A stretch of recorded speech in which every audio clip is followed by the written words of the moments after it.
नमस्कार. मालिकेच्या आजच्या भागामध्ये आपल्याला पाहायला मिळणार आहे की इकडे कला, अद्वैत यांचा संसार टिकावा, यांच्यामध्ये कोणतेही प्रॉब्लेम येऊ नयेत यासाठी आबांची धडपड चालू आहे. आबा सांगत आहेत की अद्वैत, काहीही झालं तरीही मला कळत नाहीये की हे सगळं काय होतंय, पण तुमचा संसार टिकला पाहिजे. अद्वैत मात्र आबांना म्हणत असतो की आबा काय झालंय नक्की, कारण जेव्हापासून त्या येऊन गेलेल्या आहेत तेव्हापासून तुम्ही डिस्टर्ब आहात, कारण आबांची तब्येत बिघडलेली आहे. भूतकाळात जे काय झालेलं आहे, चांदेकर घराला जो शाप मिळालेला आहे त्याचा त्रास इकडे आबांना होत असतो आणि अद्वैत आबांची समजूत घालत असतो. अद्वैतला आबा सांगत असतात की काही नाही, मला तुमचा संसार टिकला पाहिजे असं आबांना आबा अद्वैतला बोलत आहेत. तेव्हा मात्र अद्वैत म्हणत असतो की आबा काळजी करू नका, काही होणार नाहीये, सगळं व्यवस्थित होणार आहे असा शब्द अद्वैत हा आबांना देत आहे. त्याचबरोबर आबा म्हणत असतात पण तुमचा संसार, तेव्हा अद्वैत म्हणतो की काहीही झालं तरीही माझा आणि कलाचा संसार कधीच मोडणार नाही, कारण जशी मला गरज आहे तिच्यासोबत राहायची तशी तिलाही माझ्यासोबत राहायची गरज आहे असा शब्द अद्वैतने आबांना दिलेला आहे. आणि त्याचबरोबर अद्वैतने आबांना ही गोष्ट सांगितलेली आहे की आम्ही दोघं कधीच एकमेकांपासून दूर होणार नाहीत. म्हणजे या गोष्टीमुळं खरं तर खूप चांगली गोष्ट झालेली आहे, आबांना कळलेलं आहे. त्याचबरोबर अद्वैतला सुद्धा जाणीव झालेली आहे. इकडे कलाची तब्येत बिघडलेली आहे तरी सुद्धा अद्वैतवर एवढा मोठं टेन्शन आहे सध्या घरातलं.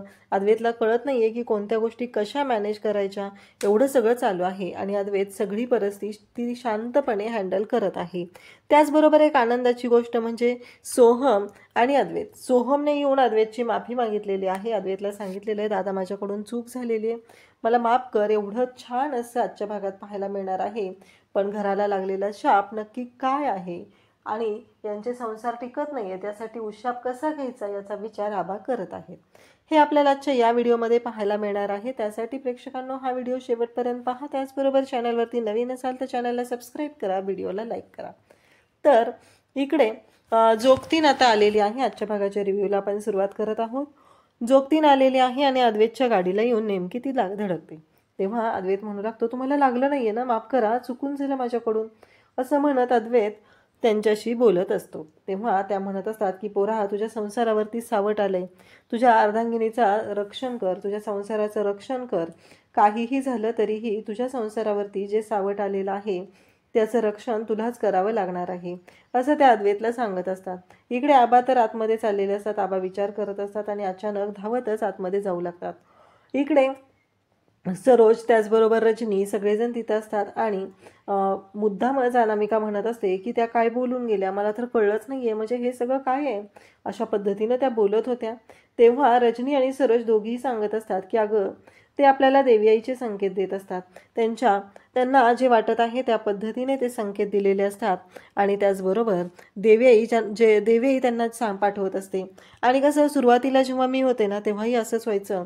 आणि मग माईंनी मला सांगितलं की अगं, देवयाईचा निरोप घेऊन ते आपल्याकडे आलेले असतात, बाकी काही नाहीये, तर आपल्याला हे सगळं व्यवस्थित असं सांभाळून घ्यायला लागतं असं त्यांनी सांगितलेलं होतं. आणि देवयाई आपल्याकडे आलेली आहे, त्या येऊन गेल्या की आपल्या घरामध्ये आनंदी वातावरण प्रसन्न होतं, सगळं व्यवस्थित होतं, त्यामुळं काळजी करायची अजिबात गरज नाही अशा पद्धतीने बोलणं चाललेलं असतं. परंतु इकडे रोहिणी आणि त्याचबरोबर अनामिका यांच्या डोक्यात वेगळेच प्लॅन सुरू असतात. सरोज आणि रजनी दोघीही सांगत असतात. त्याचबरोबर रजनीला मात्र वाटत असतं की आबा डिस्टर्ब झालेले आहेत, म्हणजे त्या आलेल्या होत्या त्या नक्कीच, म्हणजे जोगतीन जी आलेली होती ती नक्कीच त्या शापाबद्दल बोललेली असणार आहे, म्हणून तर आबा एवढे डिस्टर्ब झालेले आहेत, ही गोष्ट मात्र रजनीच्या मनात असते. आणि आता सरोज आणि रजनी दोघीही सांगत असतात. तेव्हा मात्र अनामिका, नैना, रोहिणी हे सगळं आठवत असतात, ऐकत असतात, पण त्यांच्या डोक्यात मात्र वेगळंच सुरू असतं. इकडे आता रोहिणीला वाटत असतं की नाही, काहीही असलं तरीही हे सगळं जे काय आहे ना ते थोडंसं वेगळ्या पद्धतीने घडत आहे. आणि म्हणूनच तिनं म्हणत असते की नाही, मला ना कळलं पाहिजे नक्की काय झालेलं आहे. आबा एवढे घाबरलेले असतात, मला गेलं पाहिजे, मला जायला पाहिजे असं म्हणत आबा धावत आलेले असतात. त्यांच्या हातामध्ये तो नारळ असतो आणि तो धागा दिलेला असतो. तर इकडे रोहिणीच्या डोक्यात वेगळंच सुरू असतं. त्याचबरोबर आबांच्या पाठोपाठ आता सरोज, रजनी धावत आलेले असतात. अद्वैतही आलेला असतो. आबांना काय होतंय ना तेच कळत नसतं आणि तेव्हा मात्र हे सगळेजण पाहत असतात. आणि त्यासोबतच इकडे आता रोहिणी म्हणत असते की हे सगळं काय होतंय. आबा म्हणत असतात की नाही, मला गेलं पाहिजे, मला गेलं पाहिजे, एवढेच शब्द आबांच्या तोंडून ऐकायला येत आहेत. आणि आता सगळ्यांनाच काळजी वाटत आहे. अद्वैत म्हणत असतो, आबा काय झालंय तुम्हाला? आणि रोहिणीला आपल्या वडिलांना त्रास होतो याचंही काही वाटत नसतं आणि ती मात्र मूर्खासारखी तिथे बोलत असते. ती म्हणत असते की नाही, हे नक्कीच काहीतरी वेगळं आहे आणि या सगळ्याचा मला विचार केला पाहिजे, असं रोहिणीचं बोलणं सुरू झालेलं आहे. त्यासोबतच इकडे आबांना अद्वैत पाणी देत आहे. आबा म्हणत असतात की खूप उशीर झालाय, मला गेलं पाहिजे, एवढंच आबांचं चालू असतं आणि तो हातामधला नारळ आणि धागा काही ते सोडायला तयार नसतात. याच्यावरती रोहिणी म्हणत असते की नाही, नक्कीच डॅडच्या डोक्यात काहीतरी सुरू आहे आणि ते काय आहे ते मला शोधायला लागणार आहे. हे असे विचार रोहिणीच्या डोक्यात सुरू झालेले आहेत. कारण डॅड नक्की काय विचार करत आहेत. इकडे सरोज म्हणते की अद्वैत आबा आधी डॉक्टरांना फोन कर. अद्वैत डॉक्टरांना कॉल करतो आणि त्याचबरोबर डॉक्टरांना सांगू लागतो. इकडे आबांना अद्वैत म्हणत असतो, आबा शांत व्हा तुम्ही, काही होणार नाहीये असं म्हणत तो बोलत असतो. तेव्हा मात्र रजनी म्हणते की थांब अद्वैत, माझ्याकडे एक गोळी आहे, डॉक्टरांनी मला सांगितलेलं होतं आबांना असा काही त्रास व्हायला लागला तर त्यांना ती गोळी द्यायची. मग रजनी जाते आणि गोळी घेऊन यायला लागते. तर आबा इकडे म्हणत असतात की अद्वैत, सगळं नीट झालं पाहिजे, या घरावरती संकट येतंय, या घरावरती संकट येतंय, एवढंच आबा बोलत असतात. आणि इकडे कलाचा फोन काही कला उचलत नाहीये म्हणून बिचारी संगीता काळजी करत असते, काय झालं असेल, म्हणजे सगळं तिकडं ठीक असेल ना. तेवढ्यातच दिनकर म्हणजे कलाचे बाबा तिथे आलेले असतात आणि ते म्हणत असतात, अगं संगी, असं काय विचार करतेस तू, तुला माहिती आहे ना सगळं व्यवस्थितच होणार आहे, मग तू अजिबात विचार करू नको. हे सगळं चालू झालेलं असतं. आबांची काळजीने अद्वैत आता हॉलमध्ये आलेला असतो. अजून डॉक्टर आलेले नसतात. डॉक्टर काय येत नाहीयेत ही काळजी वाटत असते. आणि त्यासोबतच इकडे पाहायला मिळतं ते म्हणजेच की आबा म्हणत असतात की नाही, उशीर व्हायला नकोय. अद्वैत विचार करत बसलेला असतो सोफ्यावरती. तेवढ्यात सोहम तिथे येतो आणि सोहम म्हणू लागतो की दादा मला माफ कर. आणि तो पाणी घेऊन आलेला असतो. कारण अद्वैत टेन्शनमध्ये आहे ही गोष्ट सोहमला माहिती आहे आणि म्हणून तर सोहम आता पाणी घेऊन आलेला आहे आणि तो इकडे बोलत असतो. आणि त्याचबरोबर सोहम म्हणत असतो की दादा माझ्याकडून चूक झाली, मला माफ कर, मी अशा पद्धतीने वागायला नको होतं, असं इकडे सोहम सांगत आहे. आणि तेव्हा मात्र अद्वैत म्हणत असतो की अरे असं काय विचार करतोयस तू. सोहम म्हणत असतो की दादा मला माहिती आहे हे सगळं जे काही आहे ना ते माझ्यामुळे झालेलं आहे, मला खरंच माफ कर, माझ्याकडून चूक झालेली आहे, मी असं करायला नको होतं, असं इकडे सोहम बोलत असतो. मी तुझ्याशी चुकीचं वागलेलो आहे, मला कळलंच नाहीये, फक्त त्या दिवशी ना मी पॅनिक झालो कारण मला असं वाटलेलं की मला जे मिळालेलं काम आहे ते माझ्या स्वतःच्या कर्तृत्वावर मिळालेलं आहे. पण जेव्हा मला कळलं की नाही ते काम मला तुझ्यामुळे मिळालेलं आहे तेव्हा मी पॅनिक झालो, असं सोहम सांगत असतो. पण दादा मी चुकलो, माझा दादा कधीच माझ्याशी चुकीचा वागू शकत नाही. आणि सोहमला त्याच्या चुकीची जाणीव झालेली असते. सोहम म्हणत असतो की दादा मला माफ कर, मी अशा पद्धतीने वागायला नको होतं, असं इकडे सोहम सांगत असतो. आणि म्हणत असतो की मी अशी चूक पुन्हा कधीच करणार नाहीये, मला माहिती आहे माझा दादा आहे ना तो सगळं व्यवस्थित करणार आहे, दादा आहे तर सगळं आहे, असं म्हणत सोहम रडायला लागतो. आणि तो म्हणत असतो की वाटलंच तर मार मला, मी त्या दिवशी जी चूक केली आहे ना त्या चुकीची शिक्षा दे मला, पण माझ्याशी अबोला नको धरू. अद्वैत म्हणतो अरे मी तुझ्यावर नाही रागवलेलो, खरंच मी तुझ्यावर रागवलेलं नाही, असं म्हणत अद्वैत म्हणत असतो की सोहम मला सांग, मी तुझ्यावर का रागवेल सांग बरं. आणि चुका झालेल्या असल्या तरीही तुला त्याची जाणीव आहे, कारण माझा सोहम कधी चुकीचा नाही वागू शकत, असं म्हणत अद्वैतने सोहमला जवळ घेतलेलं असतं. आणि नेमकं त्याच वेळी रोहिणी आणि अनामिका तिथं आलेल्या असतात आणि त्या दोघी पाहू लागतात कारण त्यांना जाणवलेलं असतं की आपला प्लॅन फ्लॉप झालेला आहे. इकडे अद्वैतने सोहमला मिठीत घेतलेला आहे, सोहमला समजून घेतलेला आहे, सोहमने त्याची माफी मागितली आहे. एवढंच काय तर सोहम सांगत सुद्धा आहे की मला माहिती आहे सगळं नीट होणार आहे. आणि अनामिकाचं तोंड मात्र पाहण्यासारखं झालेलं असतं. आणि मग अद्वैत म्हणत असतो की काळजी करू नको, सगळं व्यवस्थित होईल. तेव्हा सोहम म्हणतो की मला माहिती आहे सगळं व्यवस्थित होणार आहे, माझा दादा सगळं व्यवस्थित करणार आहे. आणि मग अद्वैत आणि ते बोलत आहेत हे पाहून मात्र इकडे आता रोहिणी आणि त्याचबरोबर अनामिका यांची वाट लागलेली आहे. त्यांची तोंड पाहण्यासारखी झालेली आहेत, जणू काही त्यांच्या तोंडात कोणी चप्पल मारली अशी अवस्था त्यांची झालेली असते.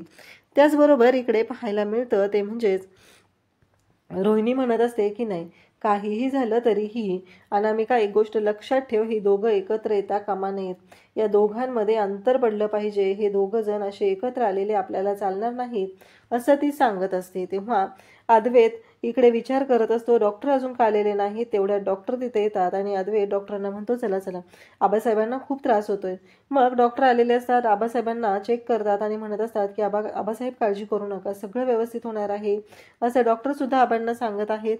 आबांच्या हातात तो नारळ आणि तो धागा अजूनही तसाच पकडलेला असतो. आबांनी तो धागा आणि तो नारळ मात्र सोडलेला नसतो आणि आबा विचार करत असतात. आबा म्हणत असतात की नाही, काहीही झालं तरीही आत्ता हे सगळं मला नीट सांभाळावं लागणार आहे, हा विचार आबांच्या डोक्यात सुरू झालेला असतो. आणि त्यासोबतच आबा म्हणत असतात की नाही, आता माझी मुलं माझ्यासाठी महत्त्वाची आहेत, माझी नातवंड माझ्यासाठी महत्त्वाची आहेत.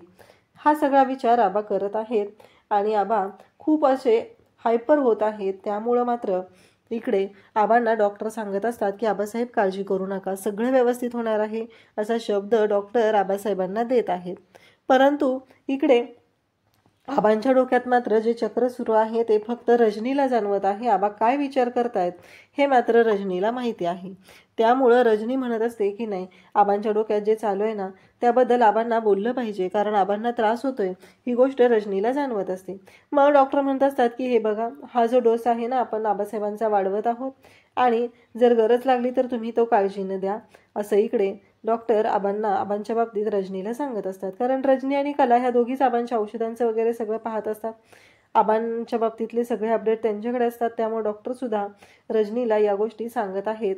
आणि त्याचबरोबर जाताना डॉक्टर अद्वैतला विचारतात की कला मॅडम कशा आहेत. तेव्हा अद्वैत सांगत असतो की विकनेस आहे खूप. डॉक्टर म्हणतात की आराम करू द्या, त्यांना बरं वाटेल, जेवढा आराम करेल तेवढं त्यांच्यासाठी चांगलं आहे असं डॉक्टरांनी आवर्जून सांगितलेलं असतं. आणि आता इकडे डॉक्टर गेलेले असतात. तेव्हा अद्वैतला सरोज म्हणते की आपण सगळेजण बाहेर जाऊया, आबांना आराम करणं गरजेचं आहे, आपण बाहेर थांबूया असं म्हणत आता सगळे बाहेर निघालेले असतात. आणि आबा अद्वैतला म्हणत असतात की अद्वैत तू थांब. आणि आबांनी अद्वैतला थांबायला सांगितलेलं असतं. आबा म्हणत असतात की अद्वैत, हा जो नारळ आहे तो अमावस्येला पुरायला सांगितलेला आहे, हा नारळ पुरला पाहिजे असं आबा बोलत असतात. तेव्हा मात्र जोगतीन आल्यापासून तुम्ही असं डिस्टर्ब झालंय आबा, काही प्रॉब्लेम नाही ना. तेव्हा आबा म्हणत असतात की हे बघ अद्वैत, काही झालं तरीही एक गोष्ट मला तुला सांगायची आणि ती म्हणजेच की हा जो नारळ आहे तो आपल्याला पुरायचा आहे आणि हा धागा म्हणजे आपल्या घरासाठी आपल्या नात्यांनी एकमेकांना जोडलेला हा धागा आहे. मग अद्वैत तो नारळ आणि तो धागा जो आहे तिथे टेबलवर ठेवतो. आबांना सांगतो की आबा तुम्ही आराम करा, कारण आता अद्वैतला आणत जाऊन कलाची तब्येत कशी आहे हे पाहायचं असतं, कलाकडे जायचं आहे. मग अद्वैत आता कलाकडे जातो, कलाला विचारते कला बरी आहे का हे पाहणं गरजेचं आहे. म्हणून तिकडे आलेला असतो. कला इथे जागी झालेली असते, ती उठत असते आणि पुन्हा तशीच झोपी जाते.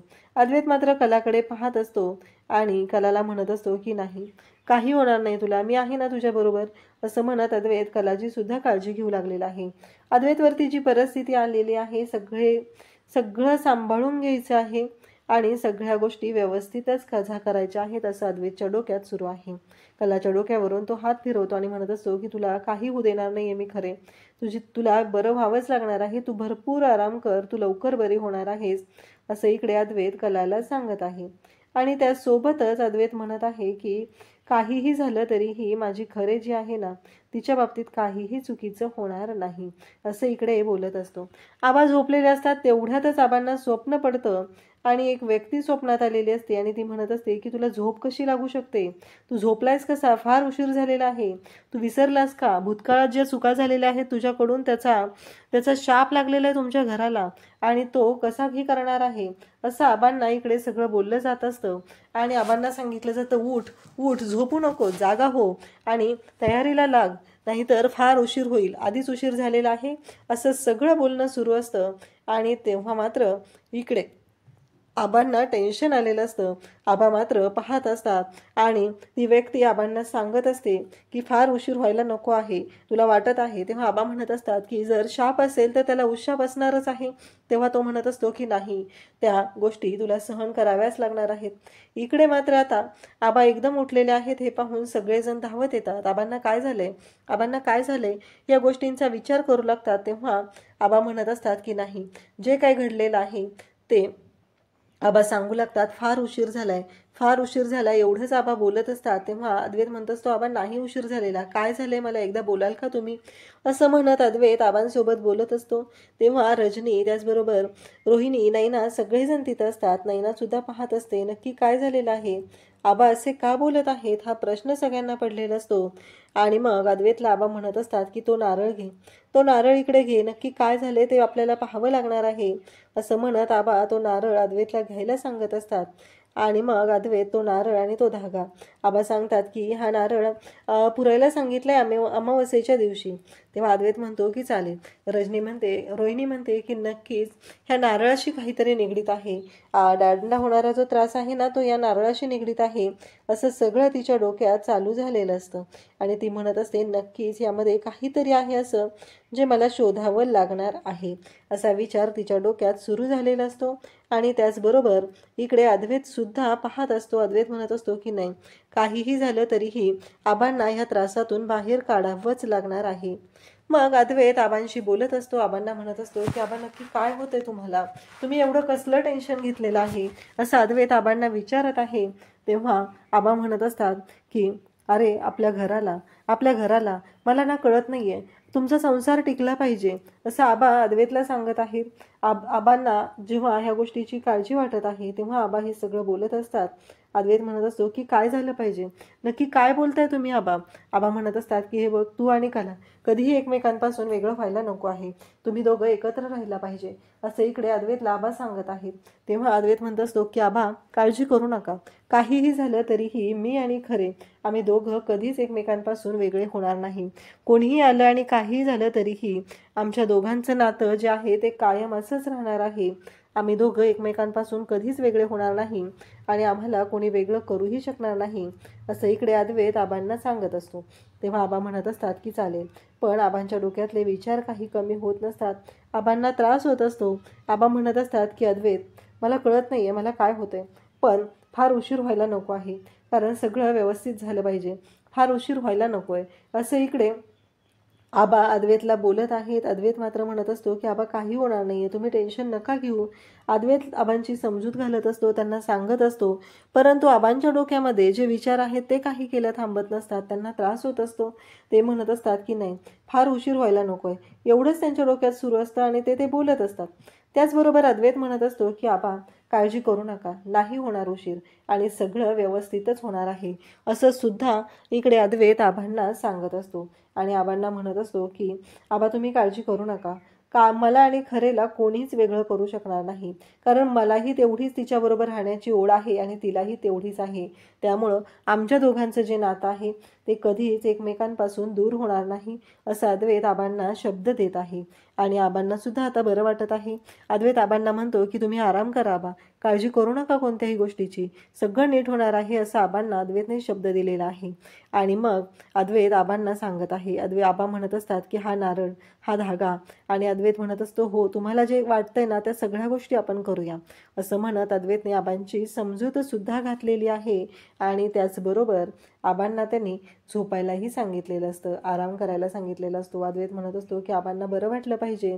एकीकडे कलाची काळजी आहे तर एकीकडे आबांची बिघडलेली तब्येत, यामुळे अद्वैत डिस्टर्ब झालेला होता. पण सोहमने अद्वैतची जी समजूत घातली, अद्वैतची जी माफी मागितलेली आहे, त्यामुळं मात्र अद्वैतला आता बरं वाटलेलं आहे. कारण सोहममुळं अद्वैत आता खरं तर शांत झालेला आहे आणि अद्वैतला बरं वाटत आहे. कारण सोहम म्हणालेला आहे की दादा मी आहे ना, आणि मला माहिती आहे की माझा दादा सगळं नीट करणार आहे, असं सोहमने स्वतःच्या तोंडाने सांगितलेलं असतं.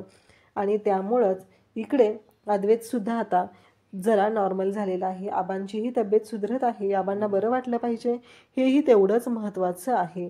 अशाच अपडेटसाठी चॅनलशी कनेक्ट राहा. थँक्यू.